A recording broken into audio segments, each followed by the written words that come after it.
What is going on, everybody? Welcome back. MTG here with another episode. If you're new to the channel, hi there. Today, I want to talk about my first impressions of the iPhone SE, the second gen, or let's just call it the 2020 iPhone SE. But before I do begin, I just want to thank each and every one of you for watching my videos and supermanning that subscribe button, but most importantly, supporting me and the channel. I was able to get this iPhone and many other products you see on the channel all because of you guys. This would not have been possible without you guys, so I seriously want to thank each and every one of you. Anyway, without further delay, let's dive right in.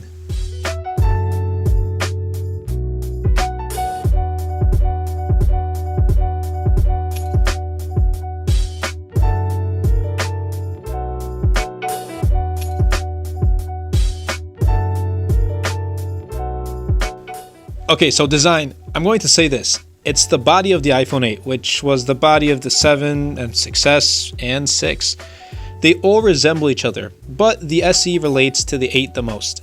Looking at the back, it has a glass back like the 8, which supports wireless charging, and that's pretty cool to see because some phones at this price point do not support that feature. The only way you can really tell that you have the new iPhone SE is that the Apple logo has now been moved to the middle of the phone, just like the 11 and 11 Pro. Oh, and if you get the product red color, that too is a way to tell. We get a single lens camera, but I'll go over that in a little bit. Otherwise, we all know this design. It's compact, especially in 2020 standards. No bezel-less display, no notch, no pop-up camera. When we head over to the front, none of that stuff. It's the design that actually a lot of people have come to appreciate. No headphone jack, although we should be used to that by now. We got the huge top and bottom bezels, where we also do have Touch ID over Face ID, and I actually enjoy Touch ID. The design, yes, it's not something futuristic by any means, but people enjoy it. By the way, if you're enjoying the video so far, I'd really appreciate it if you can give this video a thumbs up and turn on the bell notifications, as it does help out the YouTube algorithm and pushes my content to more people. Software. It's iOS 13 in this matter. The one thing I love about iPhones is that they tend to receive 4 to 5 years of software updates. The original iPhone SE was even updated to iOS 13. What I did notice though is that this phone is buttery smooth. The A13 Bionic chipset paired with the efficiency of iOS 13 really works well. There are some features that I am excited to use, like AirDrop with my MacBook, and yes, iMessage too. Also, one thing I do notice is that developers tend to release their apps first on iOS, as well as updates to their apps, which I personally appreciate. Camera. Based on first impressions, I'm really enjoying this camera. I myself am not a huge camera user, especially on my smartphone, but this might change things up. I am bummed about not having an ultra-wide only because I've gotten used to it on many other phones, but for this package, I really can't complain. The main sensor pushes out photos you can actually use. Sometimes you hear people say that Android phones take awesome photos, but iPhones take better photos for social media. And well, yeah, this iPhone does take good photos you can actually use. I'm also excited to try out the video, mainly recording in 24 frames per second, the correct frame rate. Yeah, that's just my personal opinion. And number 4, price.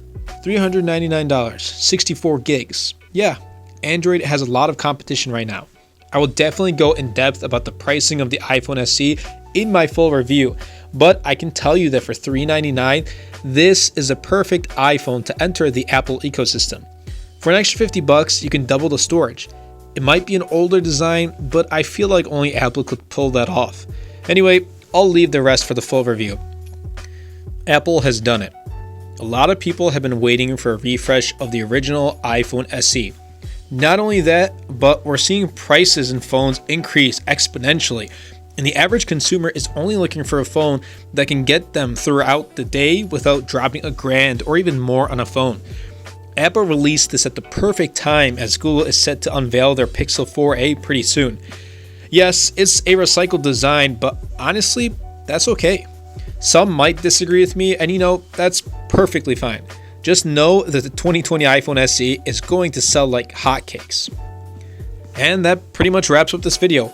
I will be spending much more time with the iPhone SE and commit to using it more than my daily driver for the time being. I will definitely be posting a lot more content on this device, so be sure to stay tuned to the channel. What are your thoughts on the iPhone SE, and are you planning on picking one up? Anyway, everybody, I hope you guys did enjoy this video. If you did, be sure to superman that like button, comment down below, because with the more interactions we get on this video, not only helps the video and the channel, but also pushes the video out to more viewers. And best of all, superman that subscribe button. Until next time, everybody, and until next video, this is MTG.